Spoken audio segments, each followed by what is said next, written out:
Mom, I got the email. I'm graduating with honors. My son Michael's voice crackled through my phone speaker as I scrubbed the executive bathroom on the 32nd floor. The vinyl gloves squeaked against the porcelain sink.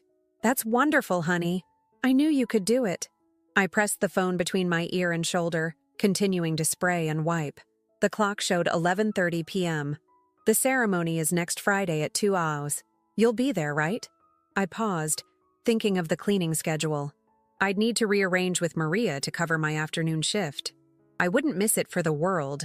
Great. And Mom? His voice lowered. Maybe you could wear that navy dress? The one Aunt Celia gave you? It looks professional. My hand stilled on the mirror. I understood what he wasn't saying. Of course, I replied, keeping my tone light. I want you to be proud. After we hung up, I stared at my reflection in the freshly cleaned mirror.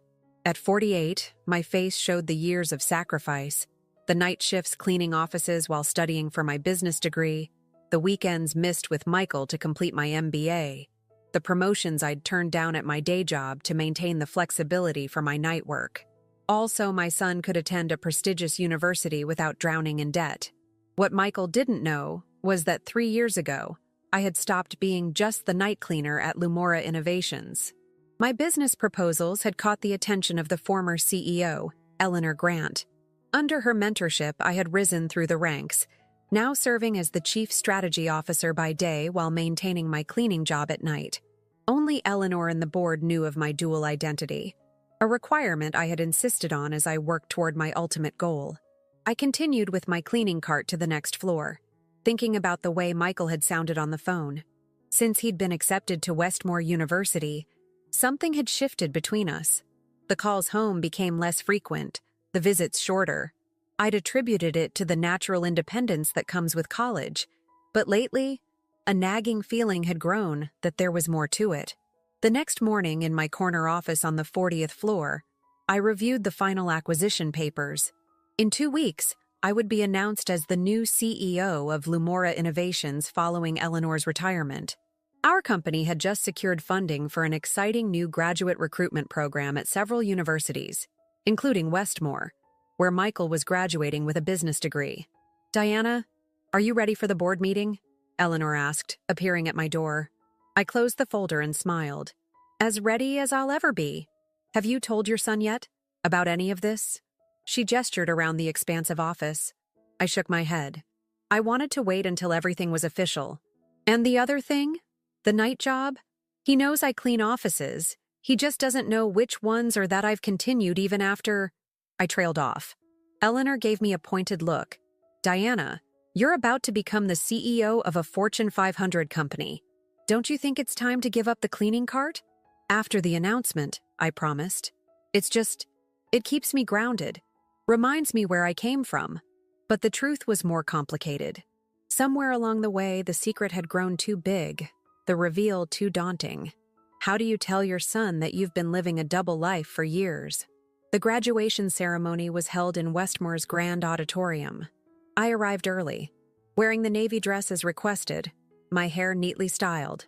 I had taken the afternoon off from both my jobs. Michael stood with a group of friends when I approached. His smile tightened as he saw me. Mom, you made it. He gave me a brief hug. These are my friends, Carter, Alicia, and Elliot. It's lovely to meet you all. I smiled warmly. Michael's told us about you, said Alicia, with what seemed like genuine friendliness. All good things, I hope? There was an awkward pause. Carter cleared his throat. We should find our seats. Michael turned to me. I need to line up with my department. There are seats in the back that might be more comfortable, less crowded. He pointed to a distant section. Before you go, I reached into my purse.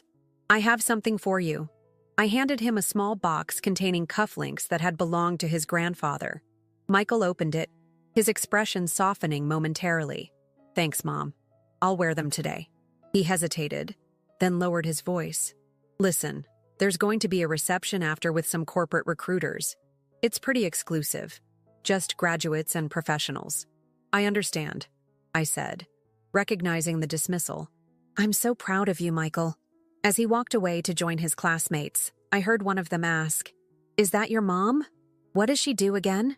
Michael's response was too quiet for me to hear, but I caught his uncomfortable glance back at me before he replied. I found a seat in the back row as suggested, watching as proud parents filled the front sections. As the ceremony began, I observed the stage where the university president and various dignitaries sat. Among them was Eleanor Grant, there to announce Lumora's new graduate program partnership with Westmore. When Michael crossed the stage to receive his diploma, I stood up, applauding with all my heart. From the distance, he was a figure in a black gown, indistinguishable from his peers, except for the slight hesitation as he scanned the audience. His eyes passed over the back rows without pausing. After the ceremony, I waited outside the auditorium, hoping to congratulate him properly. When I spotted him amid a crowd of graduates, I waved. He saw me but continued talking with his friends and what appeared to be a recruiter in a sharp suit. My phone buzzed with a text. At recruitment mixer. Talk later. I stared at the message, a heaviness settling in my chest. In that moment, my decision crystallized. The announcement of my CEO position was scheduled for 2 weeks from now, but perhaps it was time for some truths to come to light. As I walked to my car, another text came through. This one from Eleanor. Diana, something's come up. We need to accelerate the timeline. Board wants to announce your position at the corporate summit next week. Westmore recruiters will be there. Call me. I looked back at the university building where my son was networking, unaware that his world was about to change. The irony wasn't lost on me. After years of hiding my success to spare his pride, I now faced the prospect of revealing it in the most public way possible. What would he say when he discovered that the mother he had relegated to the back row was about to become one of the most powerful executives in the industry? And more importantly, would our relationship survive the revelation? The week following Michael's graduation passed in a blur of meetings and preparations. As I sat in my office reviewing my keynote speech for the corporate summit, my phone lit up with a text from Michael. Got an interview with Lumora Innovations. Their recruiter was impressed at the mixer. First round next Tuesday. My heart skipped a beat. This was exactly what I'd feared, and perhaps secretly hoped for. Michael was interviewing at my company, completely unaware that in less than a week, I would be announced as its new CEO. I typed back, "That's wonderful news. We should celebrate. Dinner tomorrow?" 3 dots appeared, disappeared, then reappeared. Can't tomorrow. Prepping for the interview. Maybe next weekend? I set my phone down, the familiar sting of rejection settling in. Through my office window, I could see the skyline of the city where I'd raised my son alone after his father left when Michael was just 5. Every sacrifice had been for him. Yet somewhere along the way, a gulf had formed between us, one I hadn't known how to bridge. "Ms. Brown?" My assistant knocked on my open door. "The board is waiting in the conference room." I gathered my notes and followed her down the hallway of executive offices. Inside the conference room, Eleanor sat at the head of the table with the board members arranged around her. "Diana, perfect timing," Eleanor said. "We were just discussing the summit announcement." James Whitfield, our chief marketing officer, spoke up. "We've arranged for coverage in all the major business publications. This is going to make waves. First female CEO of Lumora, with your unique background. It's an incredible story." "Speaking of which," said Vivian Bailey, our longest-serving board member, "we'd like to include some of your personal journey in the press materials. Your night job, your education path, it's inspiring." I felt a twinge of unease. I'd prefer to keep my personal history private for now. Eleanor caught my eye. She knew about Michael, about my reluctance to expose my double life before speaking with him. "Diana has her reasons," Eleanor said firmly. "The focus should be on her vision for the company, not her biography." The meeting continued, but my mind kept drifting to Michael, to his upcoming interview, to the summit where everything would change. I needed to tell him before he found out from someone else. Dorsai. The following evening, I found myself in the familiar routine of my night job. Despite my executive position, I had continued cleaning 3 nights a week. Tonight, I was on the 37th floor, where the HR department was located. It was after 9 p.m., and the offices were empty except for the occasional late worker. As I emptied the trash bins in the recruitment office, I noticed a stack of resumes on the desk labeled Westmore Candidates. I knew I shouldn't look, but I couldn't help myself. I flipped through until I found Michael's resume and application. My eyes widened as I read it. Under family background, he had written, Father, James Brown, Regional Director, Landcraft Technologies. Mother, deceased. The trash bin I was holding clattered to the floor. My hands trembled as I reread the words. Deceased. My son had written me off as dead. Hello? Is someone there? A voice called from down the hall. I quickly replaced the resume, gathered my cleaning supplies, and stepped into the hallway, my uniform and cart identifying me as just another invisible night worker. Just cleaning, I said to the young HR associate who had emerged from a nearby office. She barely glanced at me. Oh, right. I'll be gone soon. I nodded and pushed my cart toward the elevators, my mind reeling. Not only had Michael been embarrassed by my occupation, but he had actually fabricated an entirely different life story, one where his mother was dead and his absent father was a successful executive. Once in the elevator, I leaned against the wall, trying to steady my breathing. I had planned to call Michael tonight, to arrange a meeting where I could explain everything before the summit. But this discovery changed everything. The pain was too raw, the betrayal too deep. Back in the maintenance closet, I changed out of my cleaning uniform. My phone buzzed with a notification, an email from Eleanor with the final schedule for the summit. Michael's interview was scheduled for Tuesday morning, while the summit would begin on Tuesday afternoon, with my CEO announcement as the closing keynote. I had less than 5 days to decide how to handle this impossible situation. Ostaprad or Sabar Monday evening found me in my apartment, preparing for the next day. My CEO announcement outfit, a tailored charcoal suit, hung on my closet door. Next to it was the cleaning uniform I would wear one last time in the morning, having arranged to clean the conference rooms where the interviews would be held. My phone rang. Eleanor, are you ready for tomorrow? She asked. As ready as I'll ever be, I replied, though my voice betrayed my uncertainty. Diana, I know you're worried about Michael, but this secrecy has gone on long enough. You've earned this position.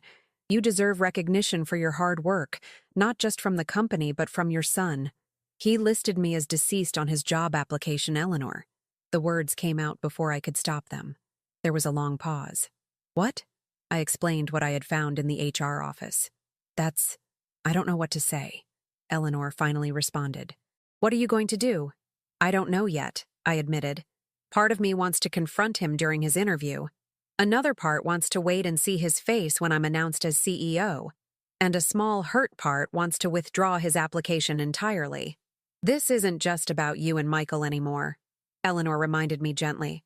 Lumora needs you as its leader. Whatever you decide regarding your son, don't let it compromise what you've worked so hard to achieve. After we hung up, I sat at my kitchen table, staring at old photos of Michael. As a toddler with a gap-toothed smile, as a middle schooler receiving an academic award, as a teenager at his high school graduation with his arm awkwardly around my shoulders. When had he started seeing me as someone to be ashamed of rather than proud of? I picked up my phone and, before I could talk myself out of it, called him. Mom? He sounded surprised. Everything okay? Yes, I took a deep breath. I wanted to wish you luck tomorrow, for your interview. Oh, thanks. There was background noise, music, voices. I'm actually out with some friends right now, celebrating early. Of course. I won't keep you, I hesitated. Michael, no matter what happens tomorrow, I want you to know that everything I've ever done has been for you. Okay. He sounded confused, slightly impatient. That's nice of you to say. I love you, Michael. Love you too, Mom. I gotta go. The line went dead. I set down my phone, made my decision, and began to revise my keynote speech for the summit. Tuesday morning arrived bright and clear. I entered Lumora headquarters through the service entrance at 6 a.m., my cleaning cart prepared for one final shift. As I moved through the executive floor, polishing the conference table where Michael would soon be interviewed, I found myself wondering if I was making the right choice. The HR director walked in, startled to find someone already there. Just finishing up, I said, keeping my head down. Thank you, she replied absently, setting down a folder. The first candidate arrives at 9 WA. I nodded and wheeled my card out, heading for the maintenance room where my other life waited. In my locker was the suit I would wear to become CEO of Lumora Innovations. But first, I had one more role to play, one that would determine the future of my relationship with my son. As I hung up my cleaning uniform for the last time, my phone chimed with a text from Michael. Heading into Lumora now. Building's impressive. Wish me luck. I stared at the message, my finger hovering over the reply button. Whatever happened next would change everything between us. There would be no going back. I stared at myself in the executive bathroom mirror, barely recognizing the woman who looked back at me. Gone was the cleaning uniform, replaced by a crisp white blouse and tailored pants, my transition outfit. The full CEO suit would come later, for the summit's closing keynote. My phone vibrated with a message from Vivian Bailey. Interview's underway. Your son is third in line. Observation room ready per your request. I had made my decision at dawn. I wouldn't confront Michael directly during his interview. Instead, I would observe from behind the one-way glass, a silent witness to whatever performance he would give. As I made my way to the observation room on the 37th floor, I passed employees who nodded respectfully, already treating me with the deference due to their incoming CEO. How strange that the same people who had once walked past me without a glance when I pushed my cleaning cart now stepped aside to let me pass. The observation room was small, with a clear view of the interview panel. Vivian Bailey, our HR director Samantha Wells, and James Whitfield. They sat at one end of a gleaming conference table, the same one I had polished earlier that morning. The first two candidates came and went. Then Michael entered. My breath caught. In his navy suit with the family cufflinks I had given him, he looked so grown up, so much like his father in his confidence and poise. He shook hands firmly with each interviewer and took his seat. Mr. Brown, Samantha began, your resume is quite impressive. Dean's List, President of the Business Leadership Association, internship at Crawford Financial. What would you say best prepared you for a position at Lumora? Michael sat up straighter.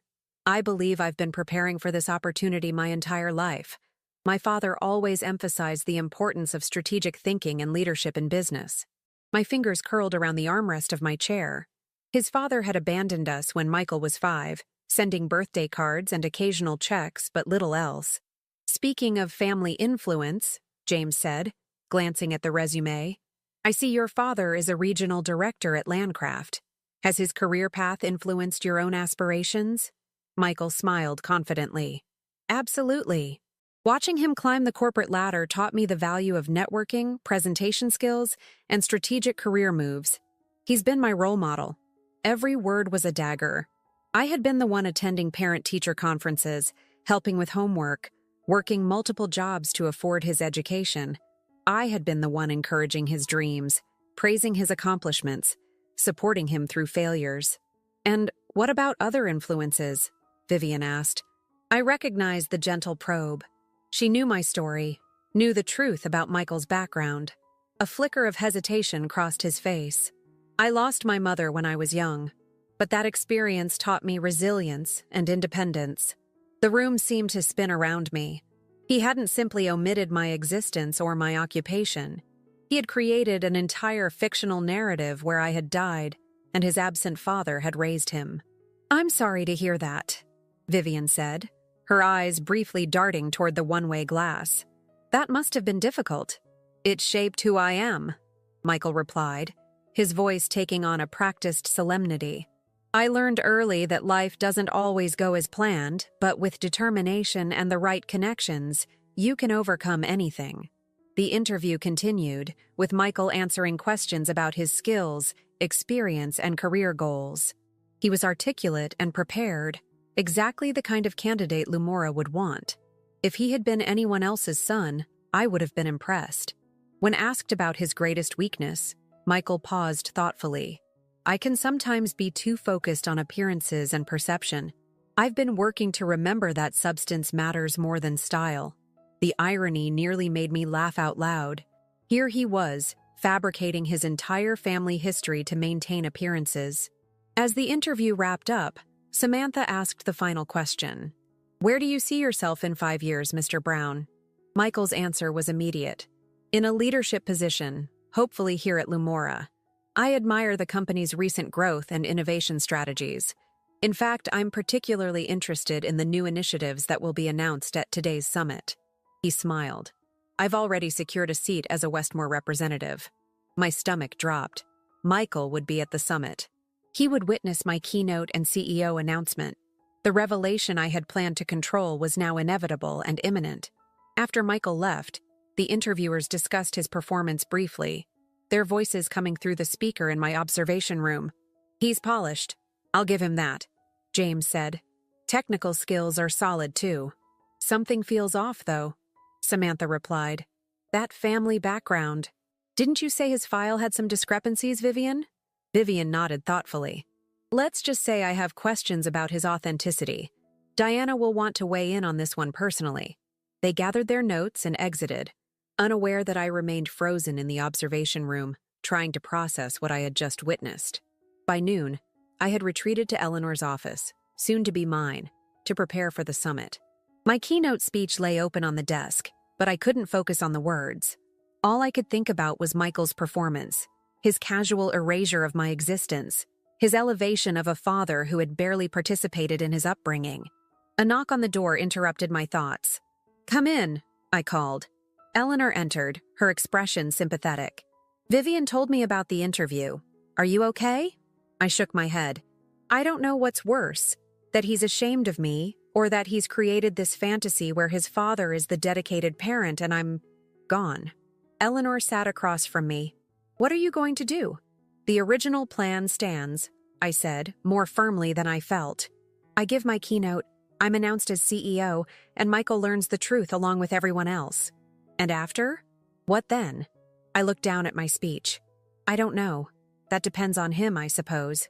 "Diana," Eleanor said gently, "this speech is fine, but it's not you. Not the real you. After what you witnessed today, are you sure you want to keep playing it safe?" She was right. The speech I had prepared was businesslike and impersonal, focused on growth strategies and market positions. It revealed nothing of my journey, nothing of the woman who had cleaned offices by night while climbing the corporate ladder by day. "Rewrite it," Eleanor advised. "Tell your story. Own your path. If Michael is going to learn the truth today, make sure he learns all of it." After she left, I stared at the speech for a long moment before deleting the entire document. Then I began typing, letting the words flow from a place of raw truth. The corporate summit was Lumora's largest annual event, held in the company's grand auditorium.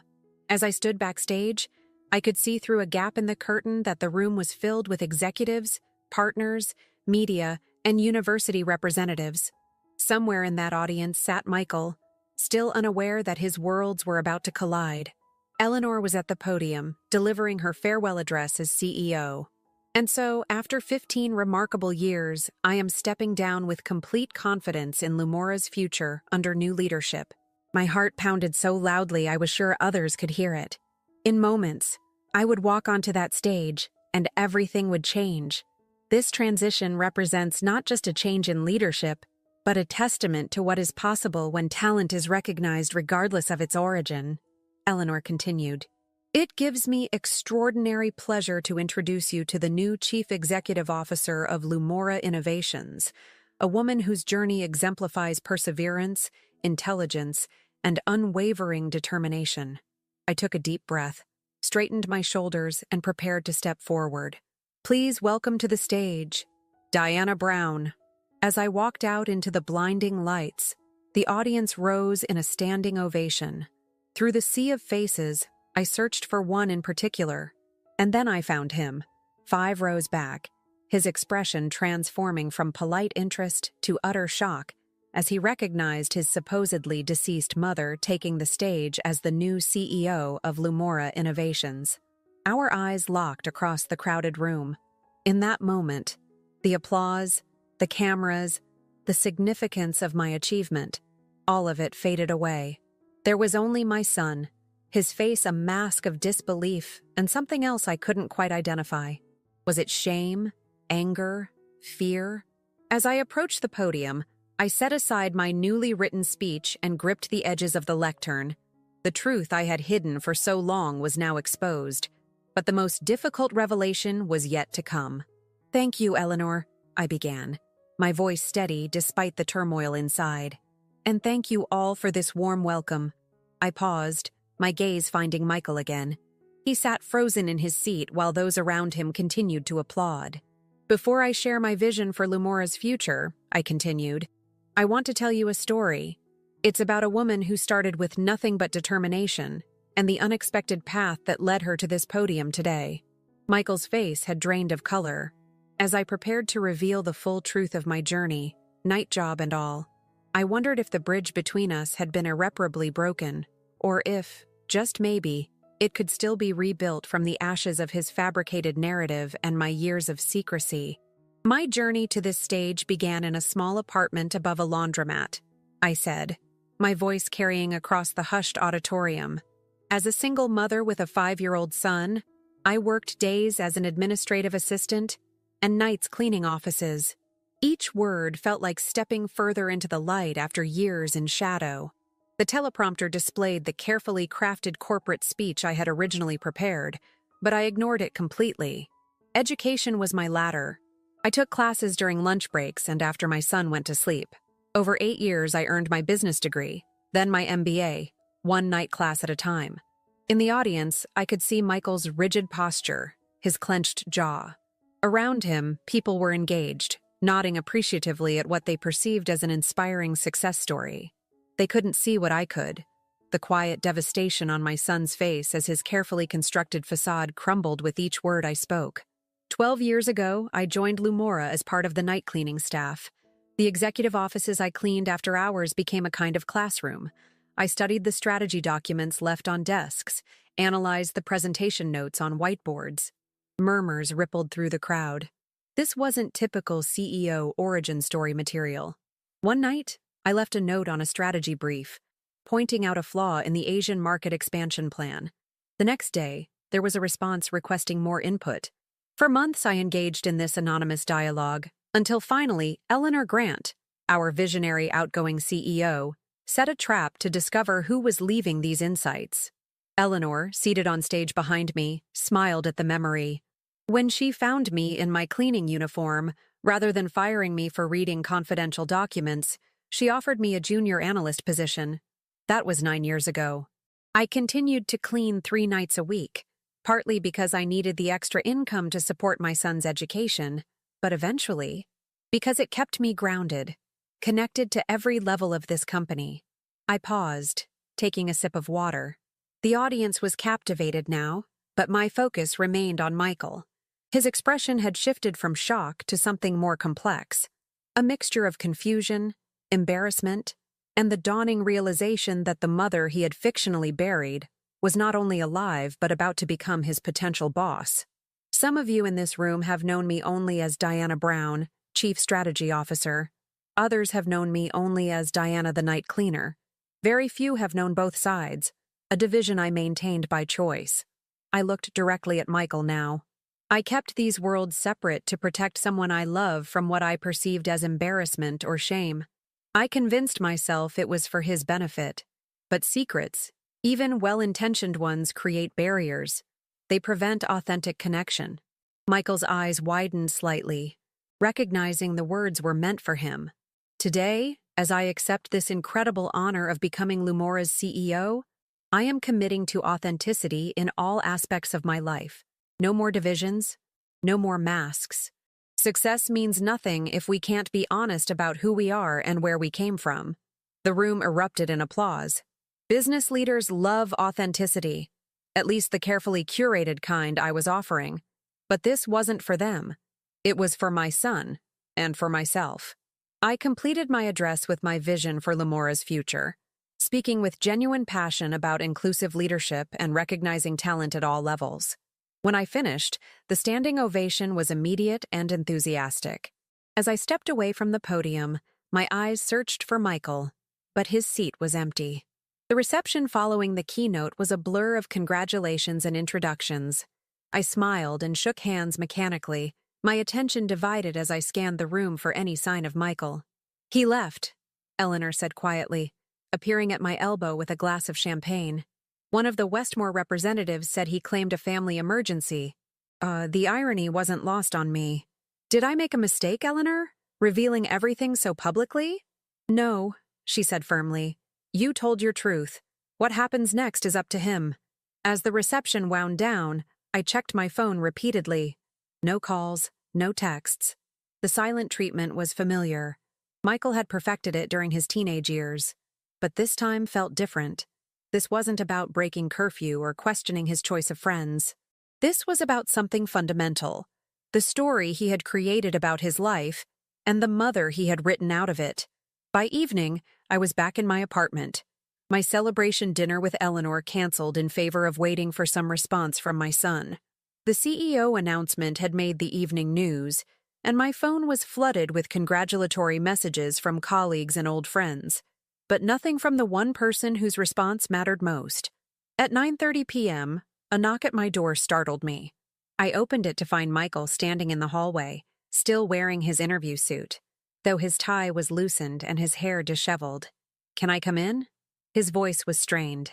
I stepped aside to let him enter the apartment he'd grown up in, but had visited less and less frequently since starting college. "Congratulations," he said stiffly, standing awkwardly in the living room, on the CEO position. "Thank you." An uncomfortable silence stretched between us. "Why didn't you tell me?" he finally asked, his voice cracking slightly. "Which part? That I was more than a cleaner? That I was being considered for CEO? Or why I kept cleaning even after I didn't need to financially?" "Any of it. All of it."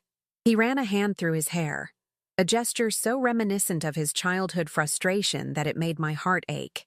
"I thought I knew who you were. And I thought I knew who you were," I replied quietly. "Until I saw your job application." He flinched. "You saw that? I cleaned the HR offices, Michael. I emptied the trash under the desk where your resume sat, where you listed me as deceased." His face flushed. "I can explain." "Please do." I sat down on the couch, suddenly tired. "Explain to me why you killed off your mother and elevated your absent father to executive status." Michael remained standing, his posture defensive. "You don't understand what it's like. At Westmore, everyone comes from money, from connections. Their parents are executives, lawyers, doctors. When they asked about my family, I couldn't tell them my mother was a cleaning lady." Each word stung, but I kept my expression neutral. "So instead, I was dead. And your father, who sent birthday cards at best, became your successful role model? It was just easier that way." He looked down. "Once I started the story, I couldn't take it back. I had to keep going with it." "Even on your job application? Even in a formal interview?" He had no answer for that. "Do you know what I remember most about your childhood, Michael?" I asked, my voice softening. "How proud you were to tell your elementary school friends that your mom worked in a tall building downtown. You didn't care then that I was cleaning it rather than running it." "I was a kid," he said dismissively. "I didn't understand status then." "And now you understand it so well that you'd rather have a dead mother than one who worked hard to give you opportunities?" Michael sat down heavily in the armchair across from me. "It wasn't like that." "Then what was it like? Help me understand." He was quiet for a long moment. "When I got to Westmore, everything changed. I saw how the world really works. It's not just about hard work. It's about connections, about fitting in with the right people. My roommate's father was a partner at a consulting firm. My friend Alicia's mother runs a tech company. And there I was, scholarship kid with a single mom who cleaned offices.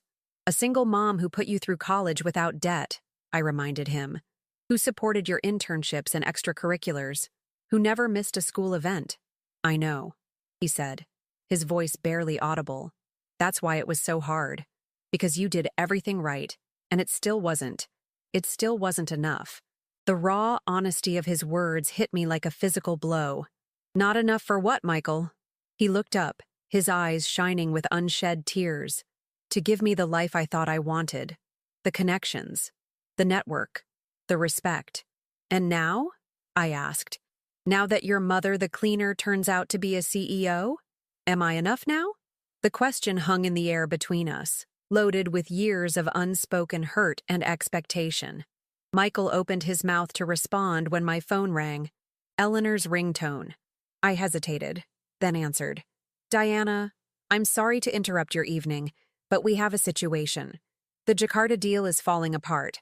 Han is threatening to pull out unless we address his concerns immediately. I checked the time. I'll be there in 30 minutes. Thank you, Eleanor said, relief evident in her voice. Conference room A. After hanging up, I looked at Michael. I have to go. Company emergency.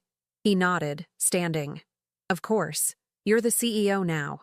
This conversation isn't over, I said firmly. I know. He hesitated at the door. Mom? Does everyone at Lumora know now? About your night job? Something in his tone made me pause. Yes, I made it clear in my speech. And they still made you CEO? The question revealed so much about his worldview. His belief that my cleaning job should have disqualified me from leadership. They made me CEO because of my strategic vision and leadership skills, I replied. But they respect me because I understand every level of this company, from the maintenance closets to the boardroom. Michael nodded slowly, processing this. I need to go, I said, reaching for my jacket. But Michael, I'd like you to really think about who you want to be, not what impression you want to make or what story sounds best, who you actually are, and whether that person is someone you can be proud of. As we parted ways on the street outside my apartment building, Michael heading toward the subway and me toward my car, I realized we were at a crossroads. The truth was out, but the real reckoning was yet to come. Would he embrace his authentic history, or would the shame he'd harbored continue to divide us? And after years of my own double life, was I truly ready for the unfiltered honesty I was demanding from him? The Jakarta crisis consumed the next 3 days of my life. As the new CEO, I needed to prove myself immediately, which meant long hours negotiating with our Indonesian partners, reassuring investors, and strategizing with our international team. I barely had time to think about Michael, though his words echoed in quiet moments. It still wasn't enough. By Friday morning, we had salvaged the deal. I sat alone in my new office. Eleanor had officially vacated it after the summit, staring at the cityscape through floor-to-ceiling windows. On my desk sat a framed photo of Michael at his high school graduation, his arm around my shoulders, both of us smiling. Had that smile been genuine? Or had he already begun to see me as someone to overcome, to erase? My assistant's voice came through the intercom. Ms. Brown, HR sent up the final candidate evaluations from Tuesday's interviews. I had nearly forgotten. Thank you, Rachel. Please bring them in. She entered with a folder containing assessments of the Westmore graduates, including Michael. I opened it, scanning the evaluations until I found his. Technical skills excellent, communication strong, concerns about integrity and authenticity, recommend further assessment before proceeding. The team had been diplomatic but clear. Michael's fabricated background had raised red flags. I couldn't blame them. Honesty was a core value at Lumora. I initialed the form, indicating I'd reviewed it and set it aside. This particular hiring decision would require careful consideration. My phone buzzed with a text from an unknown number. Ms. Brown, this is Alicia Smith from the Westmore recruitment event. I'm a friend of Michael's. He's not doing well. Can we meet? It's important. I remembered her from graduation, one of the friends Michael had introduced me to before relegating me to the back row. After a moment's hesitation, I replied, 1:00 p.m., Riverside Cafe? Her response was immediate. I'll be there. Thank you. Riverside Cafe was a small establishment several blocks from Lumora headquarters, far enough that I wouldn't likely encounter colleagues. I arrived wearing sunglasses and a casual blazer, my first attempt at a disguise since becoming a public figure. Alicia was already seated at a corner table, nervously tapping her fingers on a water glass. She stood as I approached, extending her hand. Ms. Brown, thank you for coming. Diana, please, I said, sliding into the seat across from her. You said Michael isn't doing well? She nodded, glancing down at her hands. I've never seen him like this. After the summit, he came back to our apartment building completely shaken. He wouldn't talk about what happened, just locked himself in his room. Your apartment building? Yes. We live in the same complex near campus with several other Westmore graduates. She hesitated. The next morning, I saw the news about your CEO announcement. That's when I understood. A waitress approached, and we paused to order. Just coffee for both of us. Michael hasn't left his apartment in 3 days, Alicia continued once we were alone. He's not answering calls or texts, except one message to me saying he's fine and needs space. I'm worried about him. Have you checked on him in person? Yesterday. He opened the door just enough to tell me he wasn't sick and to please leave him alone. She looked directly at me. Ms. Brown, Diana, I know it's not my place, but what happened? At graduation, he introduced you as, well, not as a CEO. I studied her for a moment, assessing her intentions. Michael has been telling his friends and apparently potential employers that I'm deceased, that his father, who has been largely absent from his life, is a successful executive who raised him. Alicia's eyes widened. What? I had no idea. You seem surprised. I am. He told us his mother worked in business but wasn't able to attend many events because of her schedule. He mentioned you were coming to graduation. He seemed nervous about it, but never. She shook her head in disbelief. This was new information. Apparently, Michael's lies varied depending on the audience. The story changed for the job application, I explained. He must have decided a deceased mother was more advantageous than one he was ashamed of. I don't understand, Alicia said, genuine confusion in her expression. Why would he be ashamed? Even if he only knew you as…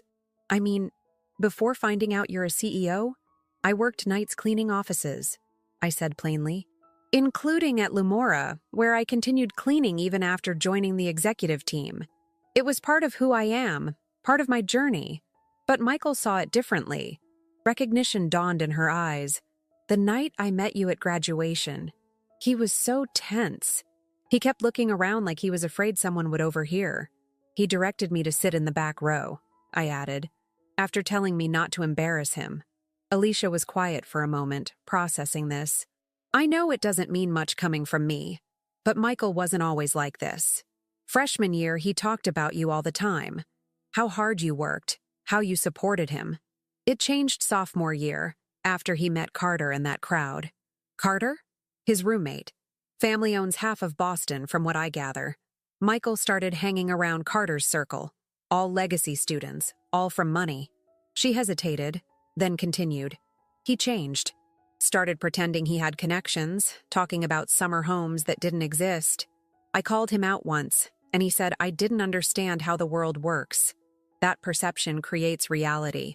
The coffee arrived, and I wrapped my hands around the warm mug, thinking, why are you telling me this, Alicia? She looked down at her own untouched coffee. Because despite everything, Michael is my friend, and he's in trouble. Not just emotionally. He's burned bridges with his fabricated stories. The Westmore Career Office is investigating discrepancies in his applications. Rumors are spreading. What do you expect me to do? I don't know, she admitted. Help him? Talk to him? He respects you. He always has.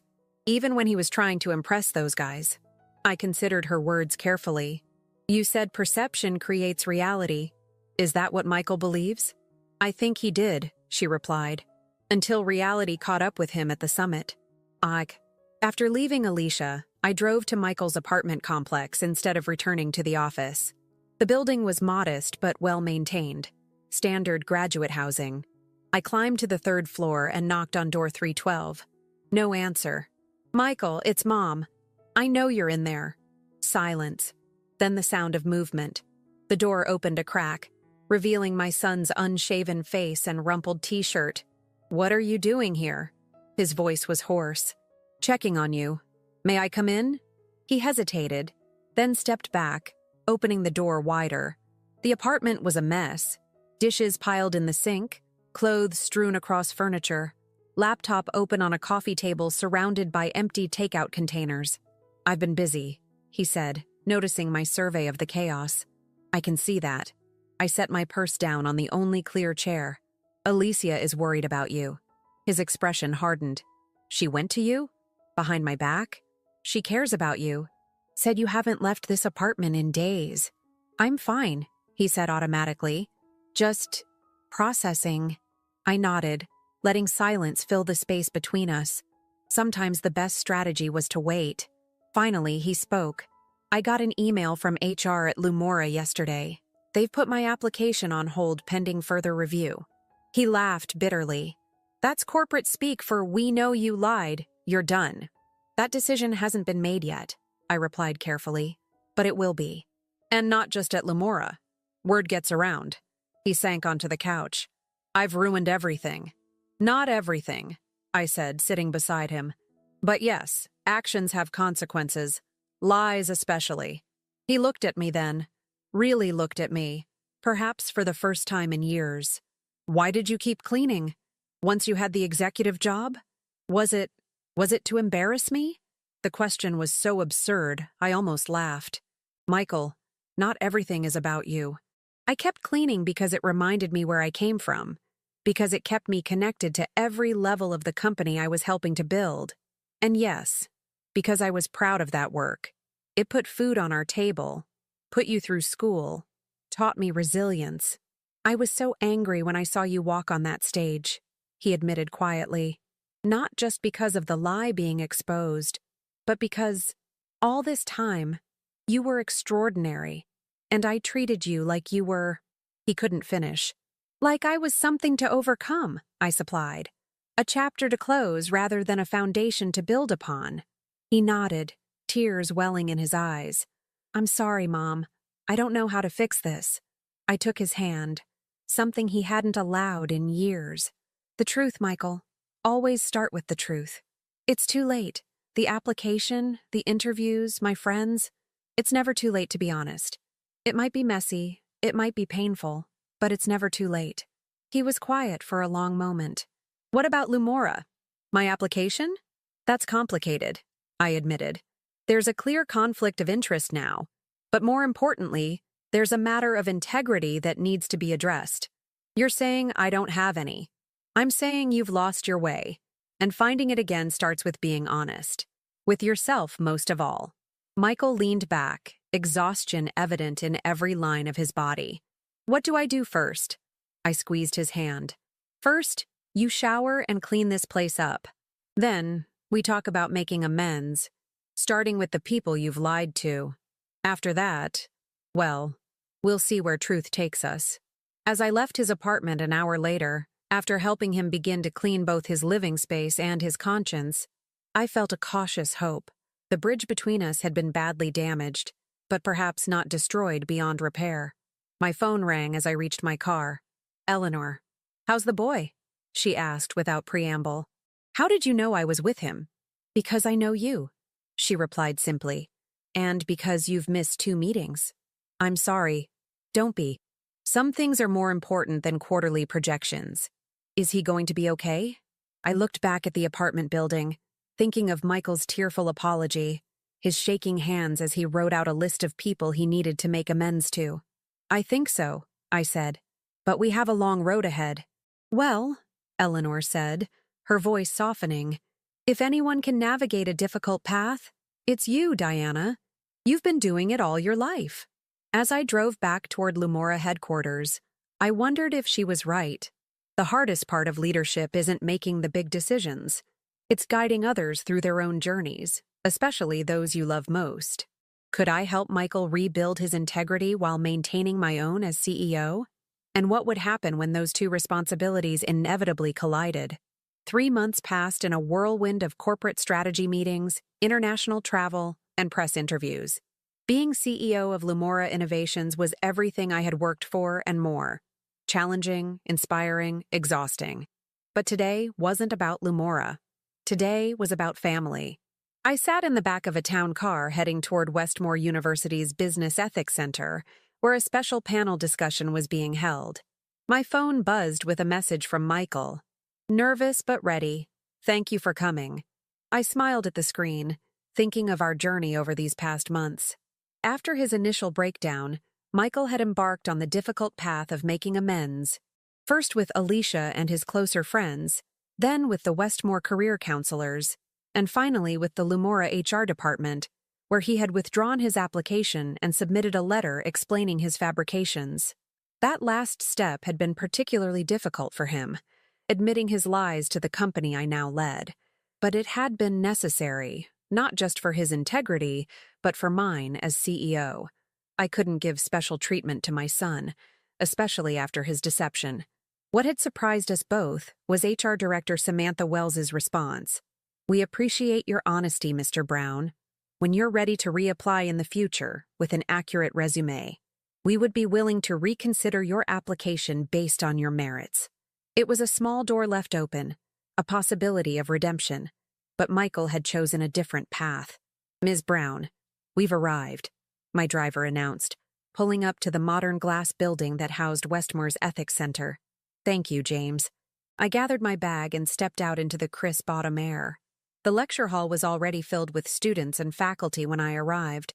I slipped into a seat in the middle section, not hiding in the back row this time, but not drawing attention at the front either. This was Michael's moment, not mine. Professor Harriet Lewis, head of the ethics department, approached the podium. "Welcome to our special panel discussion on integrity in professional life.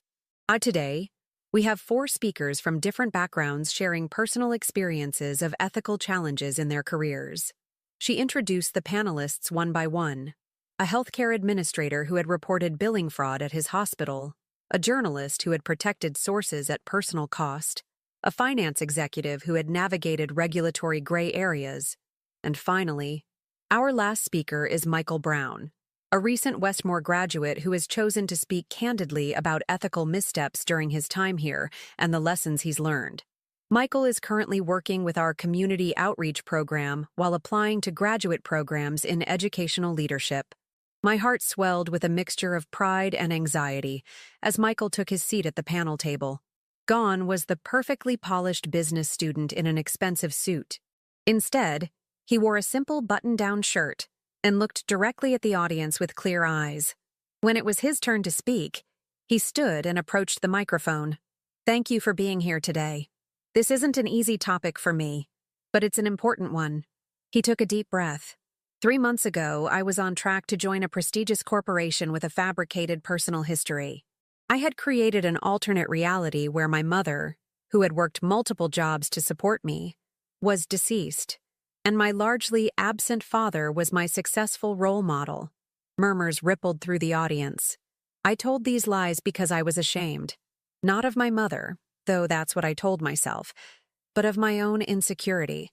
I couldn't see that her journey, from night cleaner to corporate leader, was more impressive than any fictional narrative I could create. His eyes found mine in the audience, and he gave me a small nod. What I didn't realize until it was almost too late was that integrity isn't just about being honest on applications. It's about honoring your foundations, acknowledging those who helped build you, and standing firmly in your truth, even when that truth isn't what you think others want to hear. For the next 15 minutes, Michael spoke candidly about his ethical failings, the consequences he'd faced, and the process of rebuilding trust. He didn't portray himself as a victim or seek sympathy.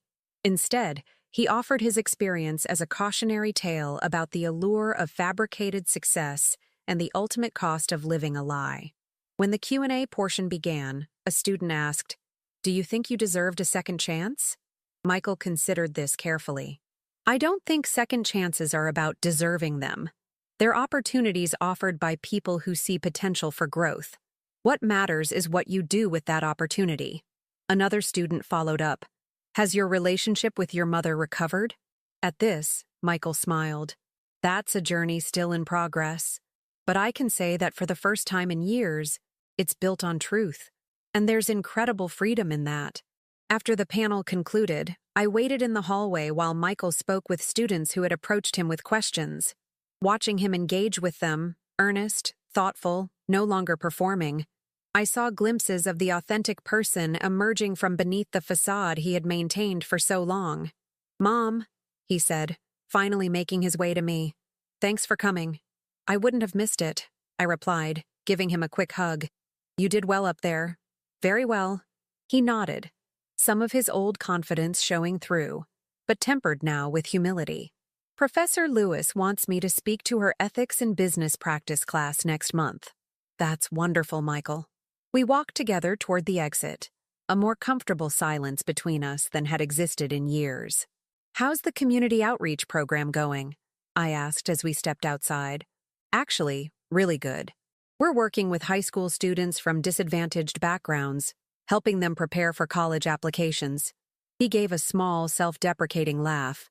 "Turns out my talent for presentation can be used for something worthwhile after all." "You've always had gifts, Michael. Intelligence, charisma, determination. They just needed the right direction." We reached a small campus cafe and took a table outside, the autumn sunshine warming the air around us. "I got an email from Georgetown yesterday," he said after we had ordered coffee. "They want an interview for their education policy program." "That's wonderful news." "It's a start," he said cautiously. I was honest about everything on the application. My past deceptions, my current work. I included my letter from Limora withdrawing my application. "That couldn't have been easy." He shrugged. "Easier than living with lies." I learned that the hard way. Our coffee arrived, and for a moment we just sat in companionable silence, watching students cross the campus quad. "Mom," Michael said eventually, "there's something I've been wanting to ask you." "What is it?" "The cleaning job. Will you ever go back to it? Not as CEO, obviously, but I don't know, maybe volunteer somewhere? You always said it grounded you." The question surprised me. I've actually been thinking about that. Not cleaning specifically, but finding ways to stay connected to every level of Limora. I've started monthly lunches with employees from different departments, including our maintenance staff. He nodded, seeming satisfied with this answer. "That sounds like you." "What made you ask?" He considered the question. "I think I'm finally starting to understand what you were trying to teach me all along. That there's dignity in all work. That what matters isn't your title, but your integrity, your impact." "That's a valuable lesson," I said softly. "One I had to learn myself." "I have a long way to go," he admitted, "but I'm trying." That's all any of us can do, Michael. Try to be a little better today than we were yesterday. As we finished our coffee and prepared to part ways, Michael to his community program office and I to a waiting car that would take me to the airport for a business trip, he hesitated. "There's this dinner next week," he said, "for the community outreach mentors and some of the high school students we work with. Would you want to come? Not as the CEO of Limora, just as my mom." The invitation, so simple yet so meaningful, brought unexpected tears to my eyes. I'd be honored. "Great." He smiled, a genuine smile that reached his eyes. "Oh, and Mom? Wear whatever you want. The real you is more than enough." As I watched him walk away across the campus, I thought about our parallel journeys. My rise from cleaner to CEO had been built on embracing my authentic self, while Michael was only now discovering the power and freedom that came from dropping pretenses. The road ahead would still have its challenges. Trust, once broken, takes time to rebuild completely. But for the first time in years, I felt that we were both headed in the right direction, not on separate paths, but walking side by side, no longer hiding behind masks or lies. In the end, success isn't measured by titles or perceptions, but by the courage to stand firmly in your truth, whatever that truth may be.